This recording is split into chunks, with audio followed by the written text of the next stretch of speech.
നമസ്കാരം. ഇന്ന് നമ്മളൊരു സ്പെഷ്യൽ റൈസാട്ടോ ചെയ്യാൻ പോകുന്നത്. കുറേ പേര് എന്നോട് ചെയ്യാൻ പറഞ്ഞിരുന്നു. നാട്ടിലിപ്പോൾ റേഷനരി അല്ലേ, ഫുള്ളായിട്ട് റേഷനരി വെച്ചിട്ട് എന്തെങ്കിലും ഒരു റെസിപ്പി ചെയ്ത് കാണിച്ചു തരുമെന്ന് ചോദിച്ചിരുന്നു.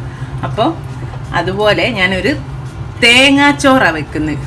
നമുക്ക് നാട്ടിൽ നിന്ന് റേഷനരി വെച്ചിട്ട് എളുപ്പം ചെയ്യാൻ പറ്റുന്ന ഒരു റൈസാണ് അത്. ഞാനിവിടെ പൊന്നിയരി വെച്ചിട്ടാണ് ചെയ്ത് കാണിച്ചിരുന്നത്. ഓക്കെ, അപ്പോൾ നമുക്ക് ഇങ്ങനെ ചെയ്യാൻ നോക്കാം. അപ്പോൾ തേങ്ങാച്ചോറ് ഉണ്ടാക്കാൻ വേണ്ടിയിട്ട് ഞാനിവിടെ 4 ഗ്ലാസ് വെള്ളം വെച്ചിട്ടുണ്ട്. തീ ഓൺ ചെയ്തിട്ട് ഇനി നമുക്ക് ഇതിലേക്ക് ഒരു 2 കഷ്ണം പട്ട ചേർക്കാം. അതേപോലെ ഒരു ഇത്തിരി കരിവേപ്പില, 1.5 ടീസ്പൂണ് ഉലുവ. ഇനി നമുക്ക് ഇതിലേക്ക് അതോണം ആവശ്യത്തിനുള്ള ഉപ്പും ചേർക്കാം. ഇനി നമുക്ക് ഇതിലേക്ക് ഇതൊരു 3/4 തേങ്ങ ഉണ്ട് കേട്ടോ.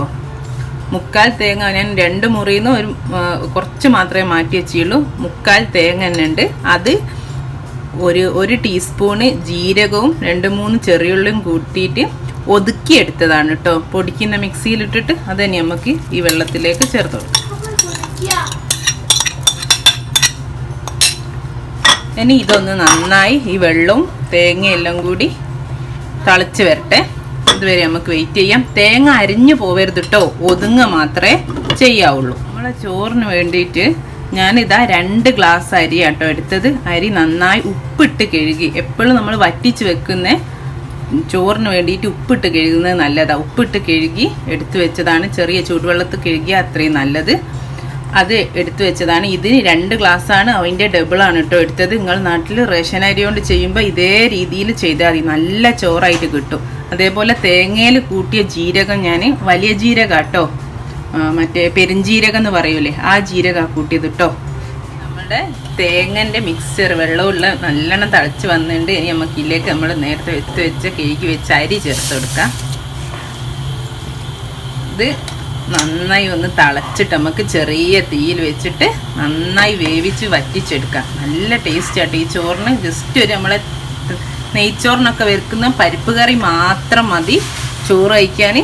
വളരെ എളുപ്പമാണ് ഉണ്ടാക്കാൻ, വളരെ ടേസ്റ്റിയാണ്. ഇനി നമുക്ക് അടിച്ചു വെച്ചിട്ട് ഒന്ന് വേവിച്ചെടുക്കാം.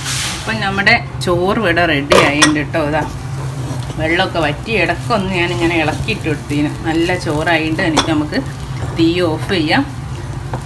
ഇതിൽ ചേർത്ത ഉലുവൊക്കെ അല്ലേ, ഉലുവ എനിക്ക് പേഴ്സണലി ഭയങ്കര ഇഷ്ടമായതുകൊണ്ട് ഞാൻ 1.5 ടീസ്പൂൺ ചേർത്ത്. നിങ്ങൾക്ക് ചിലർക്ക് ഉലുവ തീരെ ഇഷ്ടം ഉണ്ടാവില്ല. അതിൻ്റെ അങ്ങനെയാണെങ്കിൽ 1/2 ടീസ്പൂണോ 1 ടീസ്പൂണോ അങ്ങനെ കൂട്ടിയും കുറച്ചൊക്കെ നിങ്ങൾക്ക് എടുക്കട്ടോ.